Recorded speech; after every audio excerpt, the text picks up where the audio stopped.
What did Native Americans eat during harsh winters? Have you ever wondered about this? If not, today's video will definitely surprise you. The winter plains of North America seem like a lifeless desert, bound by ice and snow. Looking at this harsh landscape, it is impossible to imagine how hundreds of thousands of people could survive here without supermarkets, heating, and modern technology. But the secret to their survival was not what they found in winter, but how hard they worked in summer. They turned the months of abundance into a guarantee of survival for the cold months by creating a system that worked flawlessly for centuries. This system was not based on complex technology, but on a deep understanding of nature and ingenious simplicity. Their food was not just calories, but concentrated energy from the sun, wind, and earth. Watch the video to the end to learn how just 3 simple ingredients created food that could be stored for decades and was valued more than gold.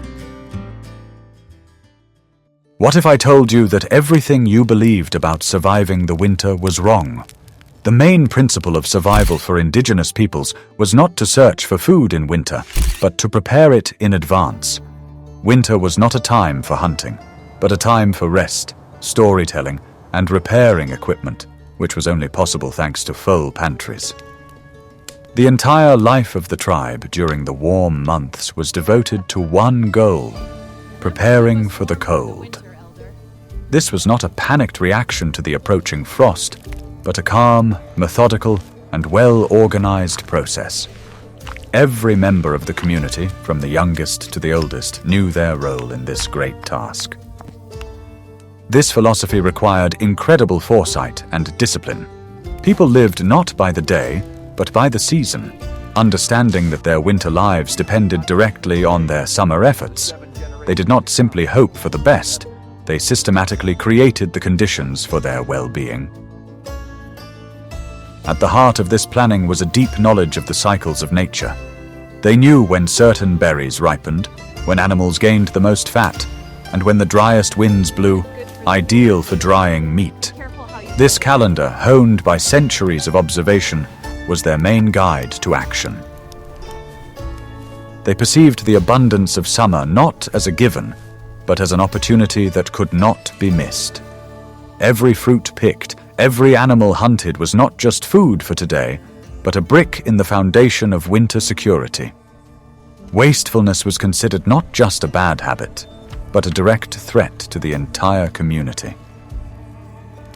This approach shaped a special attitude toward food and resources.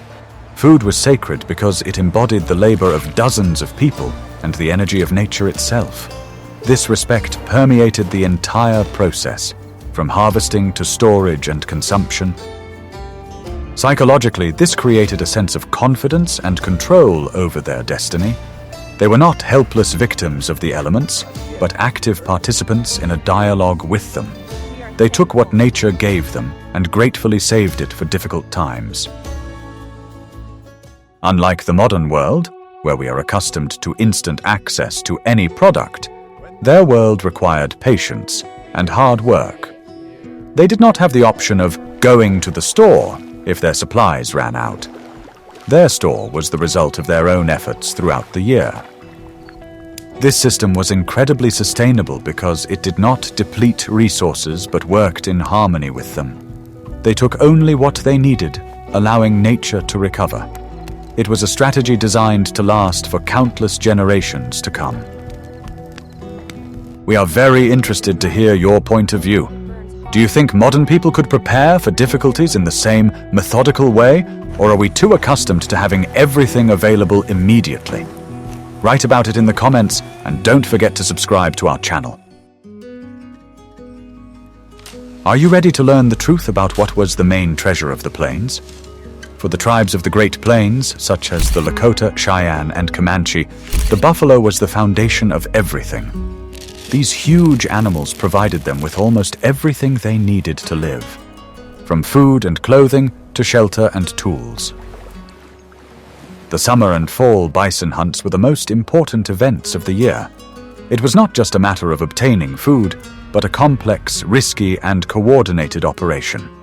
The tribe's best hunters and warriors took part, and the well-being of the entire community depended on their skill. A successful hunt provided the tribe with tons of meat, fat, and hides. One successful outing could provide food for the entire community for the long winter. Therefore, they prepared for this event very carefully, performing rituals and developing strategies. After the hunt, an equally important task began: cutting up the carcasses. This process was also collective and required enormous effort. The women of the tribe played a key role in it, processing meat, skins, and entrails with incredible speed and efficiency. They used every part of the animal, nothing was wasted. The meat was used for food, the skins for making teepees and clothing, the bones for tools, and the tendons for thread. It was the embodiment of the principle of zero waste. The most valuable parts, the tongue, hump, and internal organs, were eaten immediately, often raw. This was not only a tribute to tradition, but also a way to quickly obtain the necessary vitamins and minerals. The rest of the meat was intended for long-term storage. It was from this meat and fat that strategic winter reserves were created. The amount of food prepared directly determined how well-fed and peaceful the winter would be. Therefore, everyone worked tirelessly as long as the weather permitted. In the forest regions where the Iroquois lived, deer were the main prey. The principles of hunting and subsequent processing were similar. The main task was to turn fresh meat into a product that would not spoil for many months. Northern peoples, such as the Cree, relied on caribou and fish. They also followed this cycle: mass harvesting during the season of abundance and careful preservation for the winter. The basis for survival was the same everywhere: the ability to preserve what nature provided. How long do you think it took for an entire community to process a single bison carcass? Now that the meat has been harvested, the most interesting part begins. Are you ready to learn the secret that allowed it to be stored without refrigerators or salt? I will reveal the most closely guarded secret of meat preservation, which is thousands of years old. The main method of meat preservation for most tribes was drying in the open air. This process, perfected over time, allowed meat to be stored for years without the use of salt, which was in short supply in many regions. The secret was in cutting it right.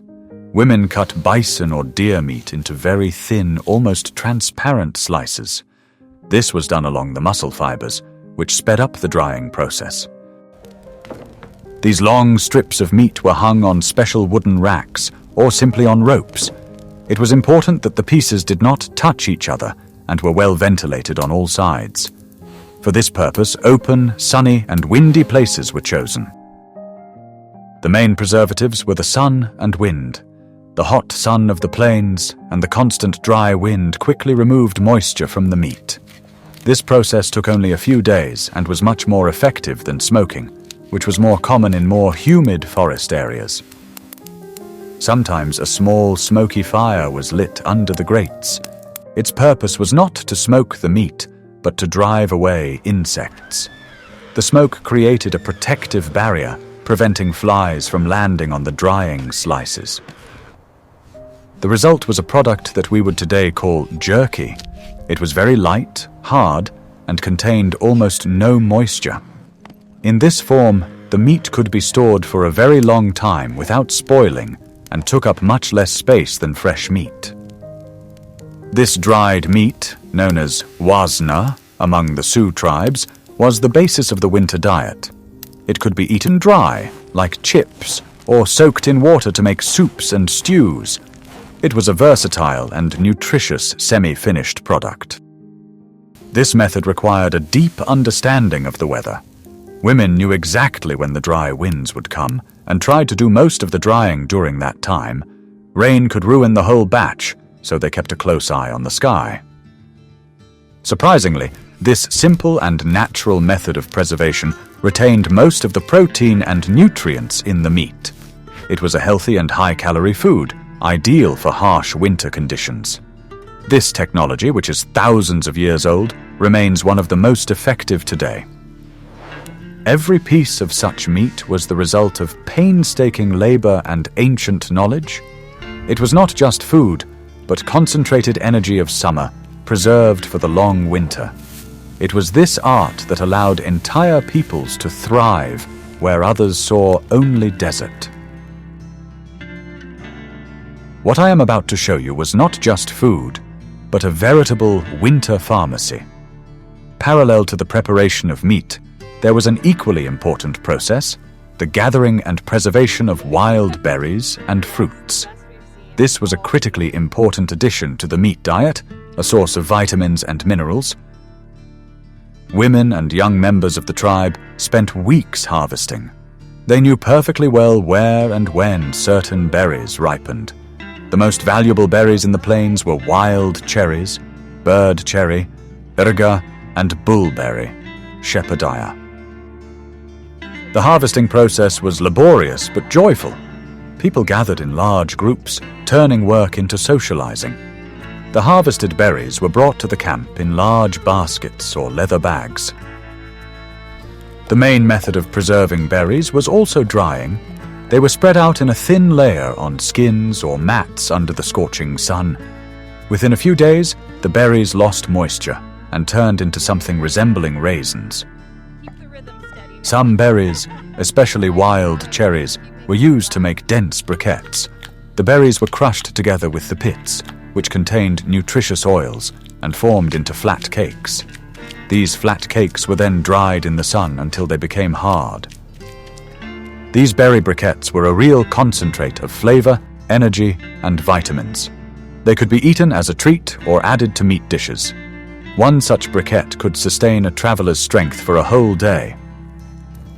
Dried berries and briquettes were stored in special bags made of rawhide. They did not spoil for months and were indispensable in winter when there were no fresh sources of vitamin C.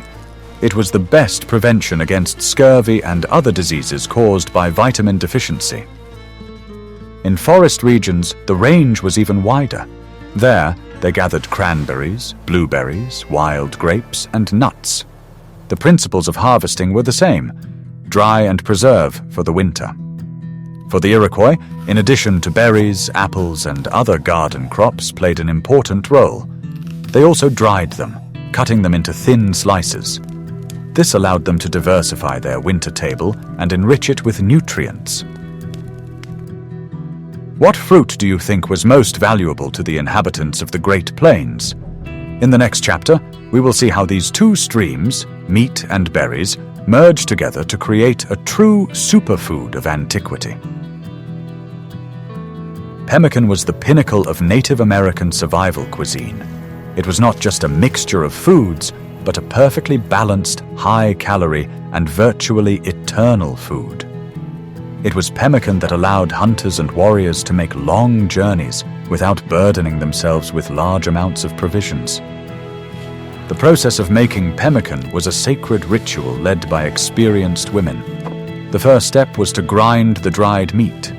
It was placed on a flat stone and beaten with stone hammers for a long time until it turned into a light, fluffy mass resembling cotton wool. The second key ingredient was fat. The internal fat of bison or deer was slowly melted over a fire until it became liquid. This melted fat, or tallow, was a pure source of energy and a preservative. The third component was dried berries. They were either added whole or also ground into powder.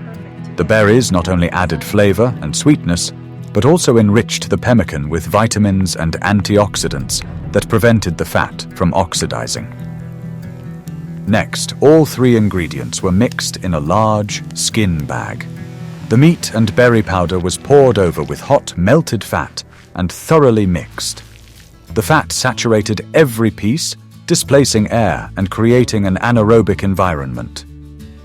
The resulting thick, warm mass was tightly packed into bags made of rawhide, known as parfleche.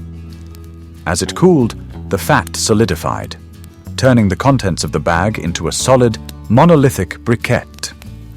In this form, pemmican could be stored at room temperature for years, and according to some accounts, for decades. The energy value of pemmican was enormous. A small piece of this food could sustain an adult man for many hours of hard physical labor. It was the ideal product for harsh conditions when it was necessary to get the maximum calories from the minimum volume. Pemmican was rarely eaten on its own. Most often, a piece was broken off from the briquette and cooked into a thick, rich soup or stew, adding water and sometimes wild roots. Such a dish warmed and satisfied like nothing else. Later, European travelers, traders, and Arctic explorers quickly appreciated the advantages of pemmican. They bought it from the Indians in huge quantities. This ancient recipe became the basis for survival for many polar expeditions. The preparation of pemmican is a striking example of how a deep understanding of the properties of food can lead to ingenious creations. Without chemicals or complex technology, indigenous peoples created canned food that surpassed many modern equivalents in terms of its characteristics. It was the true quintessence of their philosophy of survival. What if I told you that not all tribes relied solely on bison? While the peoples of the plains built their prosperity on hunting, the inhabitants of the eastern forests, such as the Iroquois, developed another, equally effective strategy. It was based on a combination of agriculture, hunting, and gathering. The basis of their diet was the Three Sisters: corn, beans, and squash. These crops, grown together, not only enriched the soil, but also created a product that was perfectly balanced in terms of amino acids. The harvested crops were carefully dried and stored for the winter. Corn was stored on the cob, hung under the roof of a longhouse, or as kernels in special storage facilities. Beans and lima beans were also dried and poured into large bark or clay containers. These reserves were the main source of carbohydrates during the cold season. Hunting deer, turkeys, and other forest game supplemented the plant-based diet with protein. Meat, as in the plains, was dried or smoked. Smoking was a more reliable way to prevent mold in the more humid forest climate. The peoples of the subarctic, who lived in the harsh northern forests, relied on other resources. Fish and caribou played a vital role for the Cree and Athabascan tribes. Their survival depended on their ability to preserve these gifts of nature. Fish caught in large quantities during spawning season were also dried. They were gutted, cut up, and hung on special racks where they dried in the wind and sun. This dried fish, or yukola, was a light and nutritious food. Nuts were also of great importance, especially in the southern forests. Acorns, hickory nuts, and walnuts were gathered in large quantities. They were dried, ground into flour, and used to make flatbread and porridge. Some tribes learned how to make maple sugar. In the spring, they collected sugar maple sap and boiled it down to form hard crystals. This sugar was not only a delicacy, but also a valuable preservative for berries and a source of energy. These diverse strategies show how flexibly indigenous peoples adapted to their environment. There was no single recipe for survival. Each tribe found its own unique balance. They used all available resources, creating sustainable systems that fed them for centuries. Which of these storage methods seems most reliable to you? But food is only half the battle. In the next chapter, you will learn how they stored these supplies to protect them from the elements and the passage of time. Obtaining and preparing food was only half the battle. It was equally important to store it properly. To do this, indigenous peoples used a variety of ingenious storage methods. They had to protect their supplies not only from the weather, but also from wild animals. On the Great Plains, the most common method of storage was underground caches, or caches. These were bell-shaped pits dug into dry ground. The narrow neck made it difficult for animals to access, while the wide base allowed for a large amount of food to be stored. The walls and bottom of the pit were carefully burned with fire to make them hard and dry. Then they were lined with dry grass, bark, or skins to create a waterproof layer.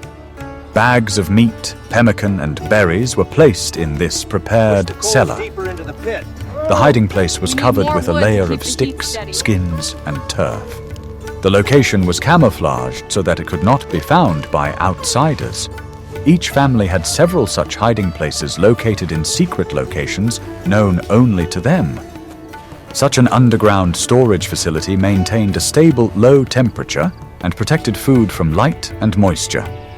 These were ideal conditions for long-term storage. In the spring, when supplies were running low, the family would return to their hiding place. Sedentary tribes, such as the Iroquois, had more substantial storage facilities. They built real barns on stilts to store corn and other grains. The structure, raised above the ground, protected the grain from rodents and soil moisture. There were also storage areas inside longhouses. Food was stored in large bark boxes, woven baskets, or ceramic vessels. These were consumable supplies that were always at hand.